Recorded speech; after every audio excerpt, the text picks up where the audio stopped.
কোরবানির ঈদ ঘিরে ফেনীর অন্যতম বড় খামার ছাগলনাইয়ার জাহান এগ্রোতে প্রস্তুত 1000 কেজি ওজনের শতাধিক গরু। বিশাল আকৃতির এসব গরু দেখতে প্রতিদিন খামারে যাচ্ছেন ক্রেতারা।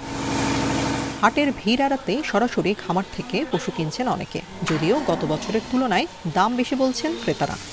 ওদের পেজে গরুগুলা দেখছিলাম, সুন্দর লাগছে, এই জন্য সরাসরি আসছি এখন দেখার জন্য। পছন্দ হয়েছে, দেখা যাক নেগোসিয়েশনের বিষয়, দাম দরে যদি হয় অবশ্যই কিনবো। নোয়াখালী সদর ও সোনাইমুড়ির বিভিন্ন খামারে কোরবানির পশু বিক্রি চলছে অনলাইনে। দাম ঠিক হলে রয়েছে বুকিং দেওয়ার সুযোগ। ঈদের আগের দিন ক্রেতার ঠিকানায় পৌঁছে দেওয়া হবে কোরবানির পশু। পুরনো যে কাস্টমারগুলো আমাদের থেকে গরুগুলো কালেকশন করছে তাদের সাথে যোগাযোগ হচ্ছে, তারা কিছু গরু নিতেছে, অলরেডি সেল হয়ে গেছে। কোরবানির পশুর পরিচ্ছন্নতা ও সুস্বাস্থ্য রক্ষায় নিয়মিত পরামর্শ দিচ্ছে প্রাণী সম্পদ বিভাগ।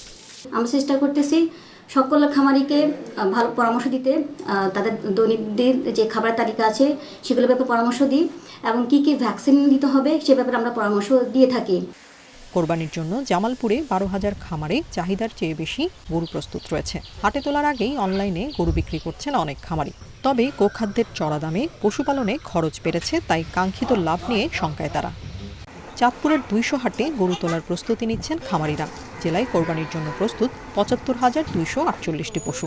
স্থানীয় চাহিদা পূরণ করে এসব পশুর একটি বড় অংশ সরবরাহ করা হবে দেশের বিভিন্ন এলাকাতেও।